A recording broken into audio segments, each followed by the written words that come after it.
Abre tu Biblia en el Evangelio de Juan, por favor. Juan, Nuevo Testamento, cuarto Evangelio.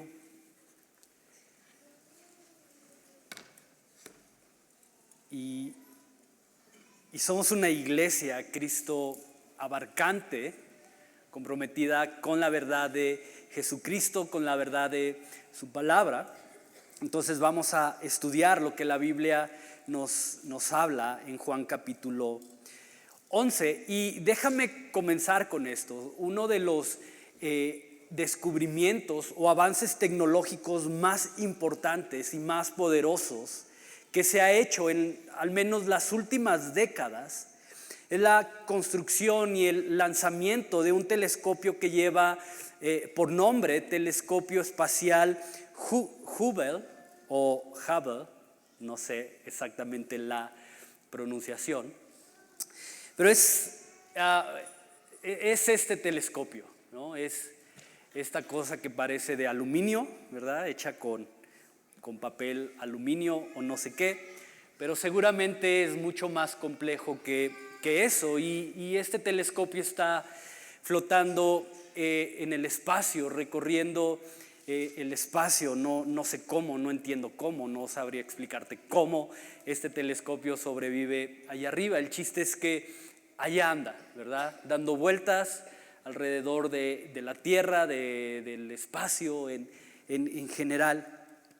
Y este telescopio ha captado las más impresionantes imágenes que hoy podemos tener del espacio. Gracias a esta cosa podemos tener imágenes como estas. Y si puedes poner el video.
Ok, esa es una pequeña probadita, ¿verdad?, de lo que este telescopio ha captado. Puedes buscar en YouTube telescopio Hubble y vas a encontrar un video como de 15 minutos, que de ahí saqué esto con imágenes impresionantes, obviamente por la cantidad de luz que hay en este lugar y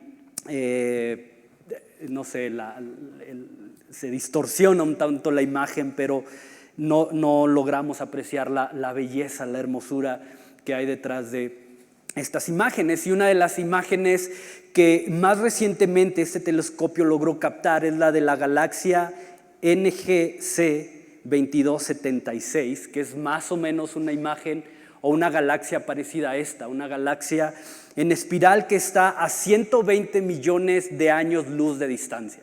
120 millones de años luz de distancia, ¿verdad?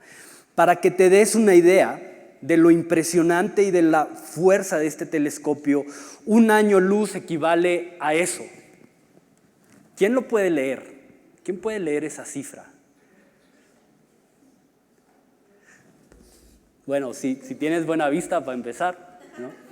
Porque ya vi unos así como haciendo ojos chiquitos, ¿verdad?, tratando de enfocar. Pero son 9.460.528.400.000 405.002 kilómetros. 9 billones de kilómetros. Ahora, multiplica 9 billones de kilómetros por 120. No sé ni idea de cuántos millones de billones de billones de billones sería eso en distancia. Entonces, esto nos habla no solamente de la fuerza y del poder de alcance del telescopio, que si tú más o menos sabes algo de fotografía, sabrás que para que una imagen sea capturada tiene que haber una refracción de luz, es decir, que la cámara capta la luz, la retiene, y tampoco entiendo mucho, pero para que eso ocurra no es como que el telescopio enfoca la galaxia y automáticamente aparece la imagen como tú y yo lo podemos hacer en un celular, ¿no? Cuando capta la imagen, seguramente tuvieron que pasar meses, quizá años, para que la imagen pudiera ser plasmada, capturada en el telescopio y luego poder obtenerla. Y gracias al telescopio Hubble se han encontrado aproximadamente 350.000 millones de galaxias diferentes. 350.000 millones de galaxias diferentes. Y a pesar de eso, los científicos están de acuerdo que no están ni cerca de poder apreciar lo que el universo tiene. No están ni lo más mínimo cerca de poder decir, ¿sabes qué? Llegamos al final del universo, ya no hay nada más que investigar, ya lo vimos todo. No. De hecho, es tan inexplicable y tan inexplicable lo que es el universo, que los científicos simplemente llegan a la conclusión de que el universo continuamente se está extendiendo, ¿verdad? Que es una masa o algo en constante expansión, ¿verdad? Así como cuando haces masa para pizza, ¿verdad? Y que la metes al refrigerador por media hora y dejas una bolita y cuando la sacas ya tienes, ¿no? Porque fermentó, ¿verdad? Algo así consideran que es el universo, constantemente se está extendiendo. La pregunta aquí es, ¿por qué? ¿No? ¿Por qué Dios creó algo tan profundamente y tan infinitamente extenso como el universo? ¿Por qué Dios creó algo con una dimensión de billones y billones y billones de kilómetros?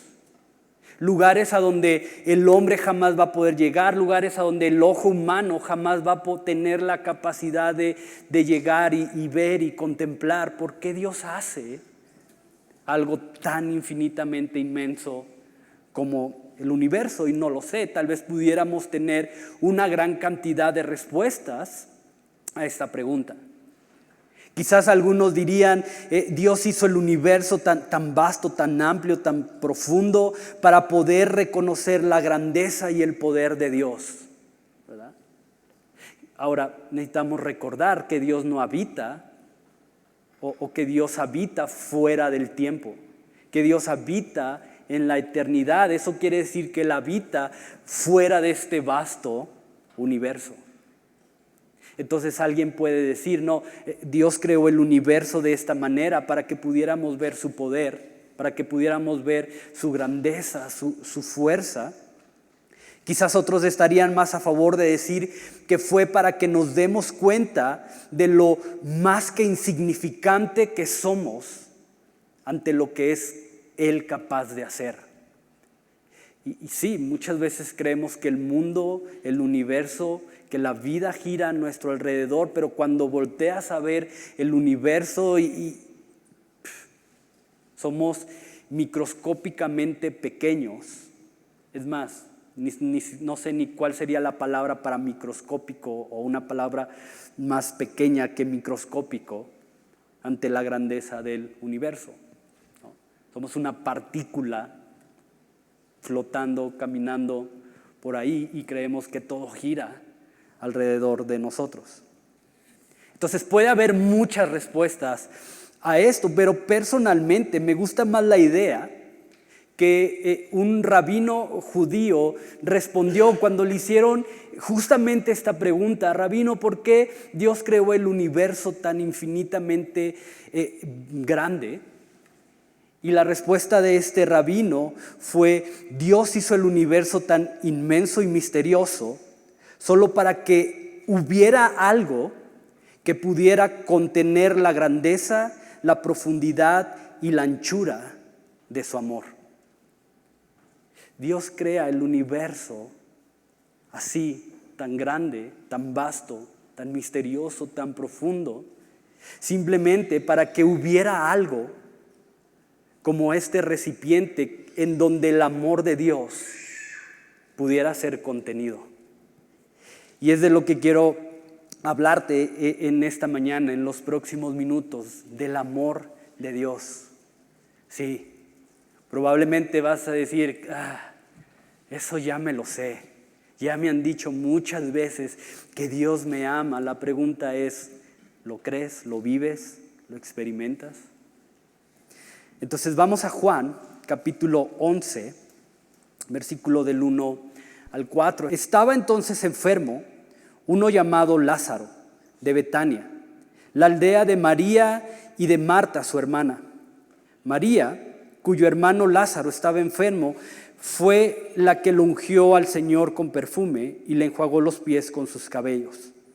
Enviaron pues las hermanas para decir a Jesús: Señor, he aquí el que amas está enfermo. Oyéndolo Jesús dijo: esta enfermedad no es para muerte, sino para la gloria de Dios, para que el Hijo de Dios sea glorificado por ella. Y de ahí brinca hasta el versículo 17. ¿Okay? Aquí en el mismo 11, versículo 17. Vino pues Jesús y halló que hacía ya 4 días que Lázaro estaba en el sepulcro. Betania estaba cerca de Jerusalén, como a 15 estadios, y muchos de los judíos habían venido a Marta y a María para consolarlas por su hermano.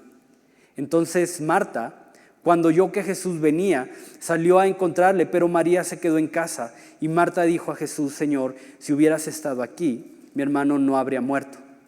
Mas también sé ahora que todo lo que pidas a Dios, Dios te lo dará. Jesús le dijo: tu hermano resucitará. Marta le dijo: yo sé que va a resucitar en la resurrección en el día postrero. Le dijo Jesús: yo soy la resurrección y la vida. El que cree en mí, aunque esté muerto, vivirá. Y todo aquel que vive y cree en mí no morirá eternamente. ¿Crees esto? Le dijo: sí, Señor, yo he creído que tú eres el Cristo, el Hijo del Dios que ha venido al mundo. Habiendo dicho esto, fue y llamó a María, su hermana, diciéndole el secreto: el maestro está aquí y te llama. Ella, cuando lo oyó, se levantó de prisa y vino a él. Jesús todavía no había entrado en la aldea, sino que estaba en el lugar donde Marta le había encontrado. Entonces los judíos estaban en casa con ella y la consolaban. Cuando vieron que María se había levantado de prisa y había salido, le siguieron diciendo: va al sepulcro a llorar allí. María, cuando llegó a donde estaba Jesús, al verle, se postró a sus pies diciéndole: Señor, si hubieras estado aquí, no habría muerto mi hermano. Jesús entonces, al verla llorando y a los judíos que la acompañaban también llorando, se estremeció en espíritu y se conmovió. Y dijo: ¿dónde lo pusieron? Le dijeron: Señor, ven y ve. Entonces Jesús lloró. Dijeron entonces los judíos: miren cómo lo amaba. Y algunos de ellos dijeron: ¿no podía este que abrió los ojos del ciego haber hecho también que Lázaro no muriera? Jesús, profundamente conmovido, otra vez vino al sepulcro. Era una cueva y tenía una piedra puesta encima. Dijo Jesús: quiten la piedra.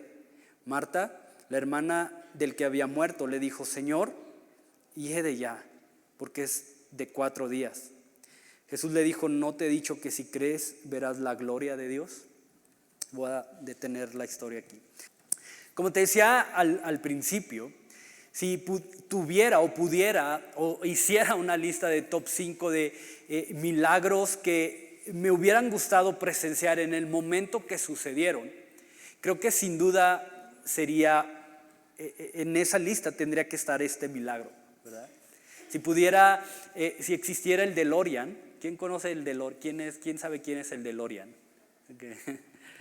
Yo regresaría a ese día, ¿verdad? ¿Mandé? El superlibro. Bueno, el superlibro más cristiano, ¿verdad? Entonces, el superlibro, lo que sea. Me gustaría regresar a este momento porque para mí es uno de los milagros más impresionantes que la Biblia nos registra que Jesús hizo, pero no tanto por el milagro en sí mismo, porque si recuerdas, Jesús ya había resucitado a la hija de Jairo, ¿no? Entonces no era el primer milagro que Jesús hacía de esta naturaleza, sino por el ambiente mismo del milagro. Y quiero partir de esto, porque si te fijas la historia, nos dice que Jesús entra a una aldea llamada Betania, en la cual habitaba Lázaro.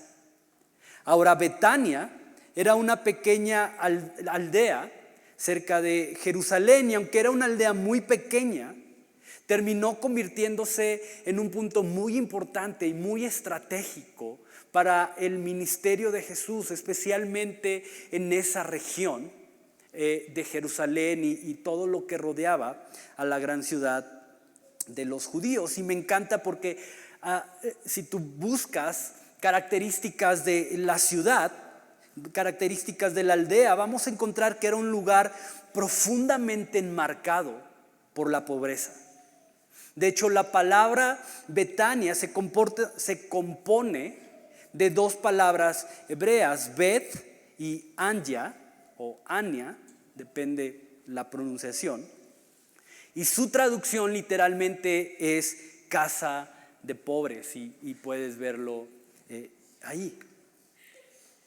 Y esta aldea, de acuerdo a la tradición, fue fundada por un grupo radical, un grupo de maestros que habían tomado una posición extrema, radical, a quienes llamaban los asenios. No sé si has escuchado esta palabra, pero los asenios de alguna manera llegaron a representar la contracultura de lo que eran los fariseos, ya que a diferencia de los fariseos o la vida de lujos y de excesos y de comodidad que envolvía a los fariseos, los asenios voluntariamente decidieron renunciar a riquezas, a comodidades, y se fueron a esta aldea, apartándose de todo el glamour, por así decirlo, que envolvía a la ciudad de Jerusalén. Y a diferencia de los fariseos, los asenios se preocupaban por los enfermos, se preocupaban por los ancianos, se preocupaban por los marginados, se preocupaban por el extranjero. Ahora, dice la Escritura que Betania se encontraba más o menos a 15 estadios de Jerusalén. Si hacemos la conversión, esto significa entre 1,5 kilómetros, 2 kilómetros máximo, o aproximadamente, de lo que es Jerusalén, la ciudad más importante, más grande comercialmente, donde se movía gran cantidad de dinero, de recursos.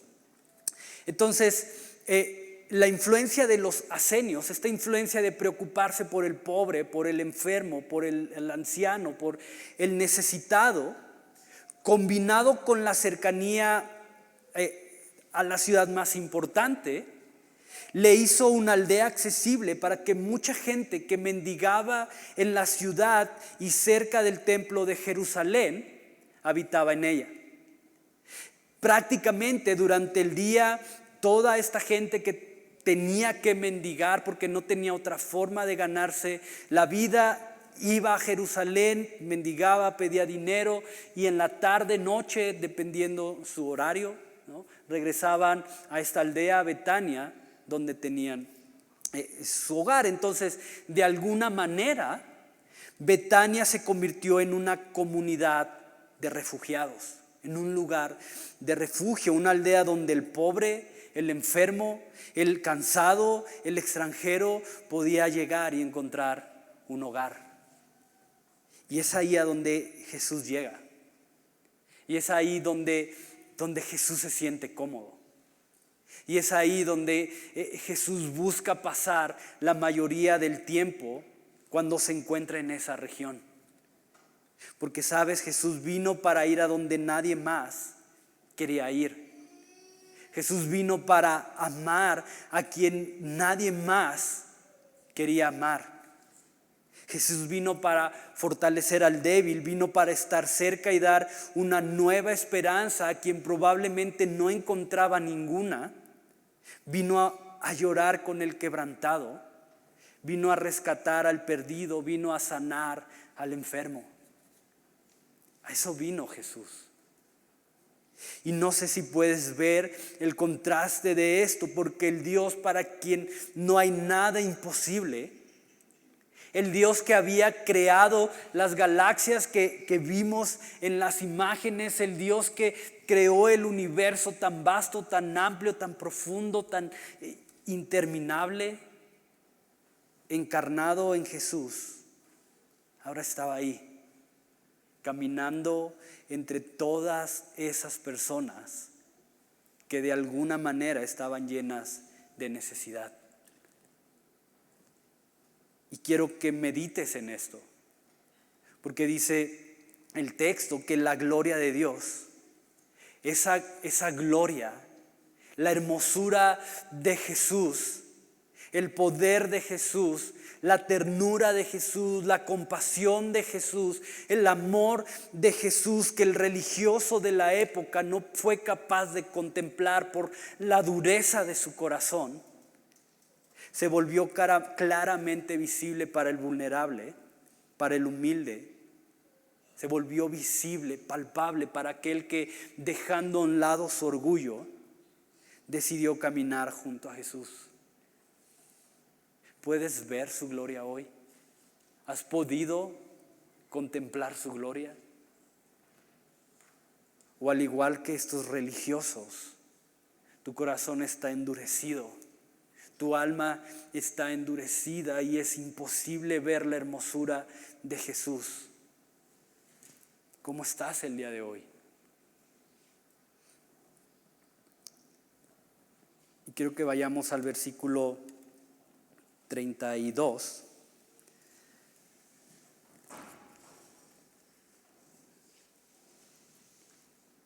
Versículo 32. María, cuando llegó a donde estaba Jesús, al verle, se postró a sus pies diciéndole: Señor, si hubieras estado aquí, no habría muerto mi hermano. Jesús entonces, al verla llorando y a los judíos que acompañaban también llorando, se estremeció en espíritu y se conmovió. Y si puedes, marca eso. Se conmovió en espíritu, se estremeció en espíritu y se conmovió. Y dijo: ¿dónde le pusieron? Le dijeron: Señor, ven y ve. Y entonces Jesús, lleno de arrogancia, sabiendo lo que iba a hacer, Jesús confiado, sabiendo lo que iba a hacer, simplemente dijo: quiten la piedra y ahorita sale. Dice eso. Dice: viendo dónde estaba Lázaro, Jesús lloró, estremecido en espíritu, conmovido. Jesús no pudo contener las lágrimas y lloró. Dijeron entonces los judíos: miren cuánto le amaba. Y algunos de ellos dijeron: ¿no podía este que abrió los ojos del ciego haber hecho también que Lázaro no muriera? Versículo 38, otra vez Jesús, profundamente conmovido, otra vez vino al sepulcro. Era una cueva y tenía una piedra encima. Creo que he mencionado esta frase antes, pero uno de los teólogos más reconocidos, por lo menos de este siglo, llamado A.W. Tozer, en alguno de sus libros mencionó esto: lo más importante para el hombre no es lo que hace, no es lo que dice, sino lo que profundamente cree en su corazón acerca de Dios. Es decir, cuando tú cierras los ojos y piensas en Dios ¿qué viene a tu mente? ¿Cómo lo ves? ¿Cómo lo visualizas? ¿Con qué palabra definirías a Dios? Si alguien te pidiera, defíneme a Dios, ¿cómo lo definirías tú? Dice Tozer, eso es lo más importante para el hombre, no es lo que alcanza, no son los éxitos, no es la fama, no es lo que tiene, no es lo que no tiene, no es de dónde viene, no. Es el concepto que ha logrado formular y creer profundamente en su corazón. Porque a partir de eso, el hombre comienza a vivir su vida. A partir del concepto que tú tienes de Dios, vas a vivir tu vida. Y en relación con esto, creo que hay pocos relatos que nos dejan ver a un Jesús tan profundamente humano, tan profundamente encarnado. Por eso es uno de los milagros favoritos, o que personalmente me hubiera gustado contemplar. Porque podemos ver a un Jesús así. Probablemente no fue la única vez que Jesús se conmovió, probablemente no fue la única vez que Jesús lloró, pero al menos en la Escritura es uno de los pasajes que nos registran eso. Y si te fijas, la historia habla de un Jesús afligido, la historia habla de un Jesús profundamente conmovido, a un Jesús que, sacudido por el peso de las circunstancias, no pudo contener el llanto y simplemente lo hizo, lloró.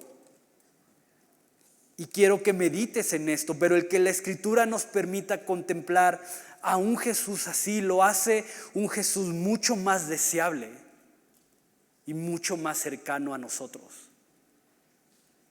El hecho de que yo puedo leer de un Jesús que es conmovido, de un Jesús que siente empatía, que siente el dolor de las otras personas, me llama mucho más la atención.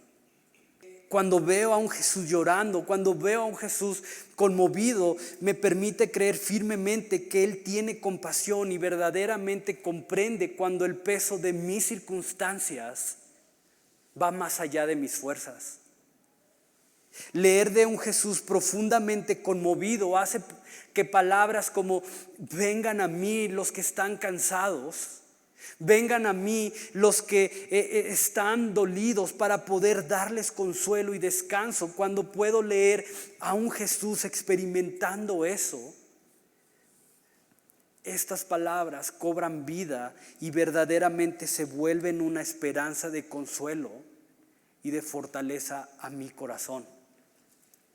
Porque yo sé que Jesús me entiende, porque yo sé que las lágrimas que ruedan por mis cara, mejillas, ojos, no son indiferentes a Jesús, porque Él lo experimentó y lo entiende. Y Jesús sabía que iba a resucitar a Lázaro, probablemente sí, o más bien sí, porque dice, esto no es para muerte, sino para que el Hijo de Dios sea glorificado. Pero al ver el llanto, al ver la angustia, al ver la aflicción, al ver el dolor de experimentar la pérdida, Jesús es envuelto por eso. Y es un Jesús sensible. Y hoy quiero recordarte eso, que no hay aflicción, que no hay dolor, que no hay lágrimas a las cuales Jesús no pueda venir y darles alivio, ni traerles consuelo y esperanza. Pero ven a Él y dile, Señor, tú sabes que esto me está doliendo, tú sabes que no puedo con esto. Tú conoces mi dolor, tú conoces mi aflicción. Por favor, Jesús, trae alivio a esto. Que esto no sea algo que me consuma. No permitas que tu dolor, que tu aflicción sea algo que te consuma, sino velo como una oportunidad para poder estar cerca del Dios que te comprende. Primera de Corintios 1:3, y no pierdas Juan, ahorita vamos a regresar ahí. Segunda de Corintios 1:3 al 5 dice: bendito sea el Dios y Padre de nuestro Señor Jesucristo, Padre de misericordia y Dios de toda consolación, toda, el cual nos consuela en todas nuestras tribulaciones, para que podamos también nosotros consolar a los que están en cualquier tribulación, por medio de la consolación con que nosotros somos consolados por Dios, porque de la manera que abundan en nosotros las aflicciones de Cristo, así abunda también por el mismo Cristo nuestra consolación. ¿Necesitas consuelo el día de hoy? Ven a Jesús. ¿Necesitas paz el día de hoy? Ven a Jesús. ¿Necesitas dirección el día de hoy? Ven a Jesús. No hay nada del cual Él no pueda sentirse identificado y con lo cual Él no quiera y pueda ayudarte. Y en relación a esto, solo un corazón que lleva sobre sí las huellas de haber pasado por un profundo quebranto es capaz de conmoverse con la aflicción de otros de la misma manera en que Jesús lo hizo. Y solo quien verdaderamente ha sentido el peso del consuelo y de la restauración divina de la cual habla Pablo entiende lo que es mirar a otros desde la compasión y no desde el juicio o la crítica o la condenación. Cuando hemos sido verdaderamente consolados por nuestro Padre, el ver la aflicción de otros nos permite tener esa compasión por esa persona y ayudarle. Y veíamos de esto la semana pasada. Lo que es la compasión, lo que es la empatía, lo que es ponerte en el lugar del otro. Cuando hemos recibido el consuelo, la restauración divina, en lugar de juzgar, en lugar de gozarnos por el mal que le pasa a otros, podemos voltear y decir, se va a romper, se va a lastimar, su vida está yendo en dirección contraria y eso me duele y eso me pesa. Y no simplemente decir, pues es su decisión, pues bueno, ya se verán las caras con Dios. No, eso, hay un peso en mi corazón por lo que esa persona está decidiendo o está haciendo.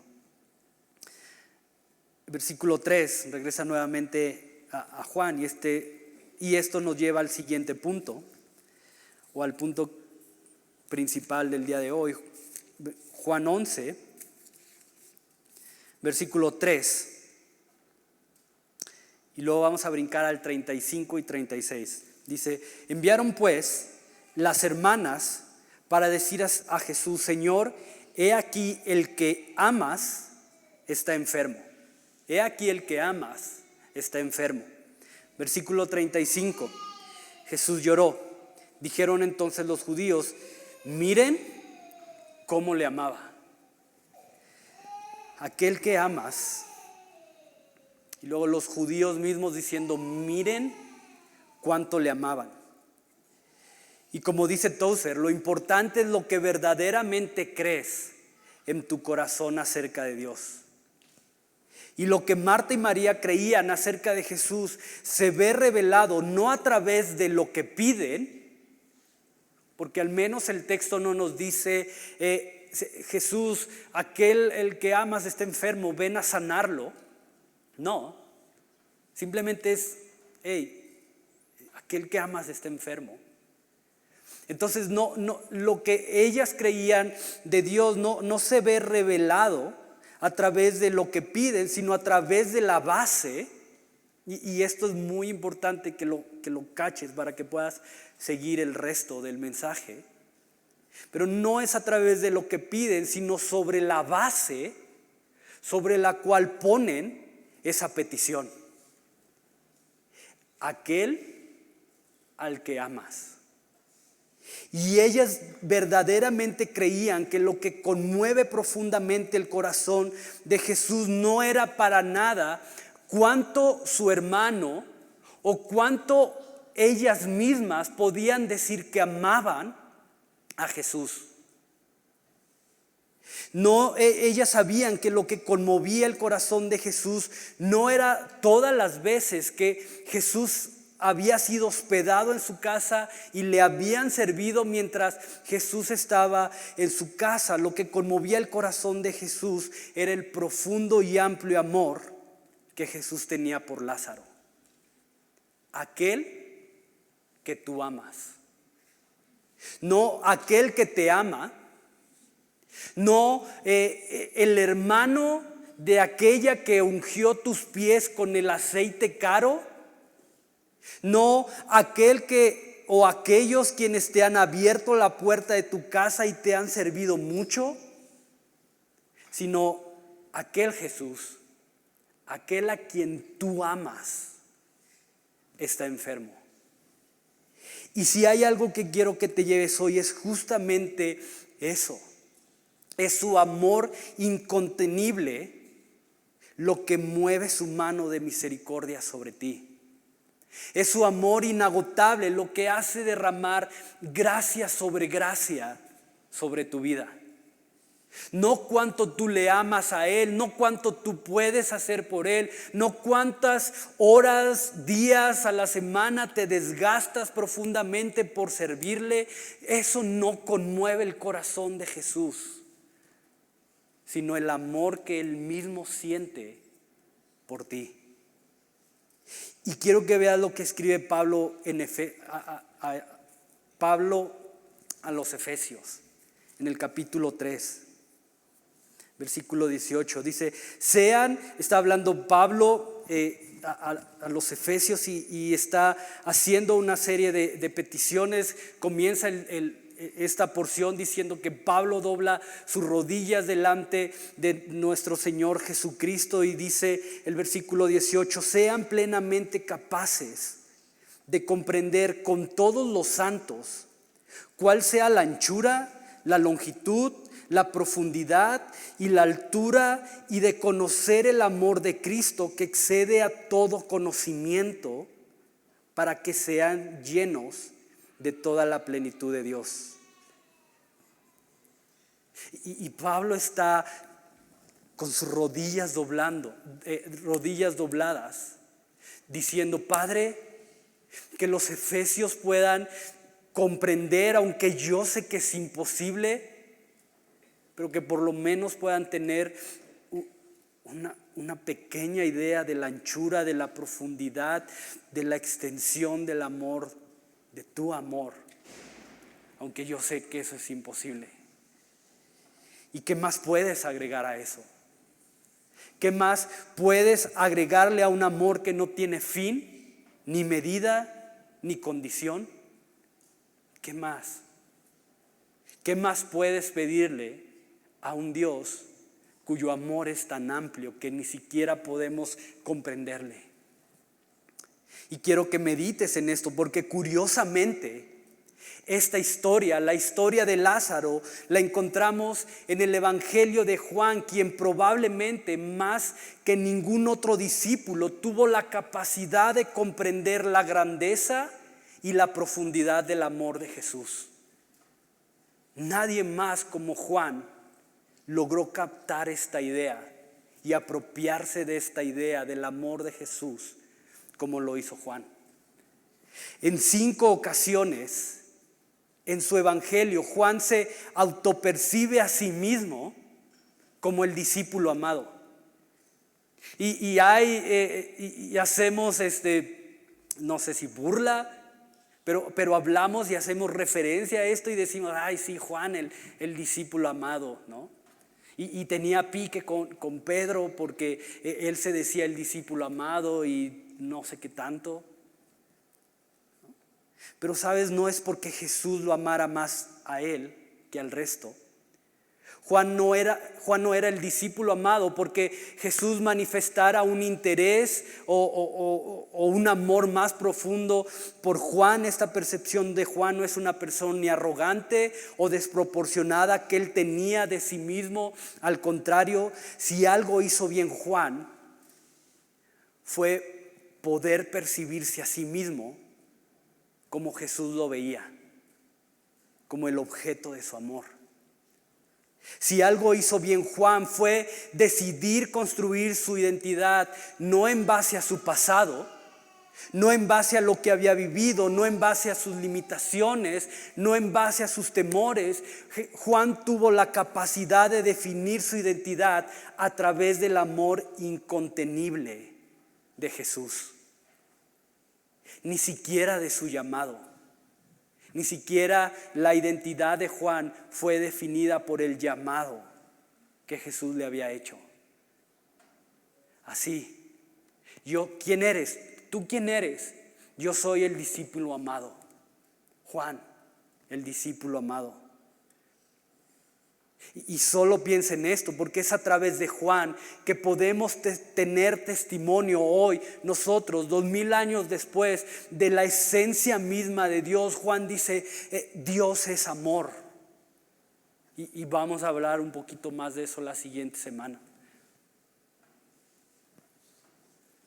Pero Juan, el discípulo que caminó 3 años con Jesús, o cerca de 3 años con Jesús, que vio milagros, que vio provisión, que vio todo lo que Jesús logró hacer, y aún en las revelaciones que él tiene de Apocalipsis, llega simplemente a esta conclusión: ¿sabes qué?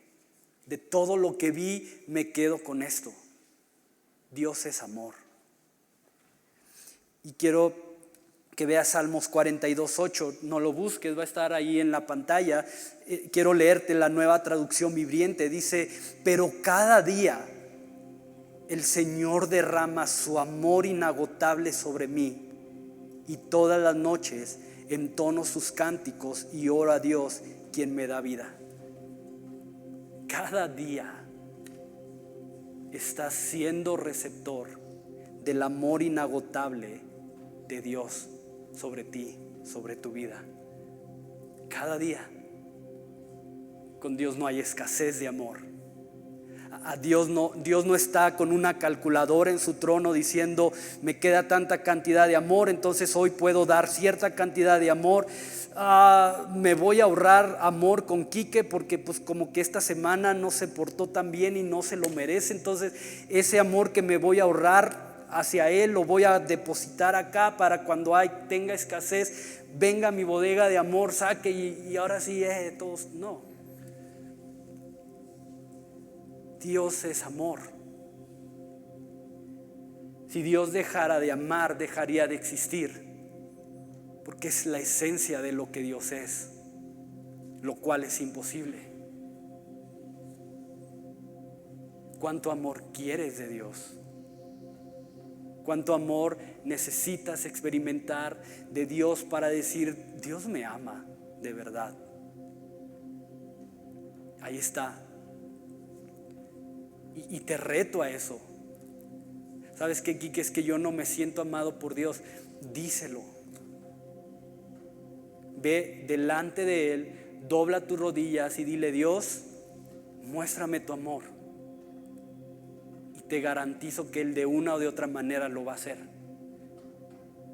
Ahora, no bajo tus condiciones, sino bajo sus condiciones. Y necesitamos aprender también eso, a relacionarnos con Dios de manera correcta. Y tienes que saber esto, porque cuando defines tu identidad, es decir, quién eres, a través del amor de Dios, tu manera de pensar, tu manera de hablar, tu manera de ver la vida cambia radicalmente. Cuando defines quién eres a partir de ese amor, tu vida cambia. No puede volver a ser igual. Y ojo, porque puedo verme a mí mismo como siervo, puedo verme a mí mismo como perdonado, puedo verme a mí mismo como redimido, inclusive puedo verme a mí mismo como hijo delante de Dios, pero si el cimiento sobre el cual descansa eso no es en primer lugar el amor, probablemente termine desmoronándose. Porque yo puedo sentirme hijo, pero no amado. Yo puedo sentirme siervo, pero no un siervo amado. Yo puedo sentirme redimido, pero no un redimido amado. Entonces, si no pongo estos conceptos, o si no baso mi identidad en el amor, todo lo demás es muy probable que termine derrumbándose o simplemente no siendo lo suficientemente fuerte para poder soportar a lo largo del tiempo. Y es lo que muchas veces pasa, que vamos, caminamos, nos esforzamos, estamos animados, pero vienen vientos, vienen tormentas, vienen circunstancias o simplemente el paso del tiempo y eso se desmorona. Y sabes, muchas veces definimos quiénes somos en base a nuestros defectos, a nuestros hábitos o nuestras capacidades y terminamos por decir, es que yo soy así, es que yo siempre he sido así, es que yo siempre seré así y no voy a cambiar. Pero Jesús lo cambia todo. Y la buena noticia es que tú y yo hoy tenemos, la buena noticia que tú y yo tenemos hoy es que Jesús redefine nuestra identidad a partir de lo que Él dice que somos. Aquel o aquella a quien Jesús ama. Y hoy quiero animarte a eso. Hoy quiero animarte a que decidas tener una nueva y fresca convicción de verte a ti mismo como alguien que es verdaderamente amada por el Dios cuyo amor no tiene límites, ni medida, ni condición. Y que al igual que Pablo, mi oración por ti es que ese amor te abrume, que ese amor te venza, que ese amor haga de ti, te tome y cambie tu vida para siempre. Pero es algo que tú tienes que decidir. Yo puedo hablarte del amor de Dios, pero es tu decisión decir, quiero verme como ese hijo amado, como ese siervo amado, como ese voluntario amado, como el amado de Dios. ¿Cómo te vas a ver el día de hoy?